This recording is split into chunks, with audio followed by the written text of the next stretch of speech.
Então, a gente já viu agora quais são as misturas, os tipos, né? Mistura homogênea e heterogênea. E agora nós vamos ver como a gente consegue separar primeiro as misturas homogêneas, ou seja, as misturas que só têm uma única fase.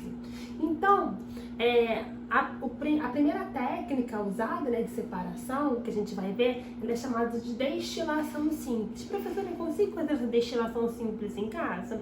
Não, é uma técnica que é usada em laboratório. A gente precisa de alguns instrumentos para realizar. Então, primeiro de tudo, né, nessa destilação simples, eu fiz aqui, coloquei o esquema aqui para vocês, mas o que significa esse esquema? Como é que ele vai funcionar? Ele tem que seguir alguns passos. Primeiro, a gente vai adicionar essa mistura homogênea, que é a água e o álcool, nesse balão de destilação, que a gente chama dessa vidraria, chamada de balão de destilação. Então, eu coloco ali a minha água mais o álcool. E aí eu começo a aquecer. Eu aqueço através de um bico de Bunsen, tá? Nada mais é do que um foguinho, tá? Que tem no laboratório. A gente chama isso de bico de Bunsen, tá? Então a gente começa a aquecer essa mistura, tá? Que é a água mais o álcool. Com o aquecimento, as substâncias vão começar a entrar em ebulição, ou seja, vai ficar muito quente. E aí, o que vai acontecer? O álcool vai entrar em ebulição antes dessa água, ou seja, né, ele começa, né, os vapores do álcool, eles vão ser liberados primeiro, tá, do que o da água. E aí, quando esses vapores do álcool eles começam a ser liberados, eles vão entrar nesse tubo, tá, que é chamado de condensador. No condensador, os vapores do álcool vão retornar para o estado líquido. Por quê? Porque esse instrumento condensador, ele faz com que esses vapores consigam se condensar e se transformar de vapor para líquido. Então, por isso que esse instrumento é chamado de condensador. O álcool formado no interior do condensador começa a gotejar nesse outro recipiente e escorrer no interior do frasco coletor. Então, nesse frasco aqui, eu vou encontrar somente o que? O álcool. E aí, então, eu consigo separar a água do álcool que estava aqui dessa forma, através dessa destilação simples. Ou seja, nesse frasco aqui, eu só vou encontrar o que? O álcool, tá?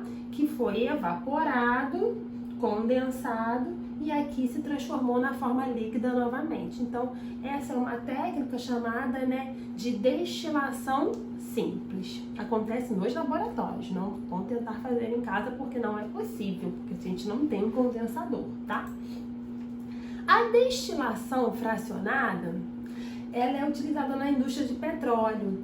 E aí, eu coloquei esse esquema, porque através do aquecimento gradual do petróleo, que vai ter o petróleo, as diversas substâncias que fazem parte dessa mistura que é do petróleo, tá, vão se evaporar uma de cada vez. Então, a temperaturas diferentes, eu vou obter, tá, os vários produtos do petróleo. Então, a partir das temperaturas diferentes que eu coloco nesse aparelho, né, que é chamado de destilação fracionada, eu obtenho, tá, os vários produtos a partir do petróleo, gasolina, o diesel. Então, todos eles vão ser obtidos a partir, tá, desse processo. A evaporação e a cristalização são as últimas técnicas de separação, tá, de misturas homogêneas. É muito utilizado nas salinas. Quem vai para a região dos lagos, né, Cabo Frio, Búzios, passa por diversas salinas. Por quê, né? Consiste em dissolver todos os componentes de uma mistura de sólidos em determinado solvente, que em seguida é separado por evaporação. Ih, professora, eu não entendi nada. Por exemplo, eu coloquei aqui explicando o que acontece nas salinas. A água do mar, ela não tem somente um tipo de sal, contém vários tipos de sais. Em uma salina, a evaporação ela acontece lentamente dessa água do mar, tá? O sal comum, o sal que a gente utiliza na nossa alimentação, ele vai se cristalizando antes dos outros sais que estão ali na água do mar, e então assim ele é separado. Então, nesse processo eu tenho dois tipos de técnicas, tanto a evaporação como a cristalização do nosso sal de cozinha. A água evapora, a água do mar, e a gente obtém então o nosso sal de cozinha, que é cristalizado antes dos demais sais, tá bom?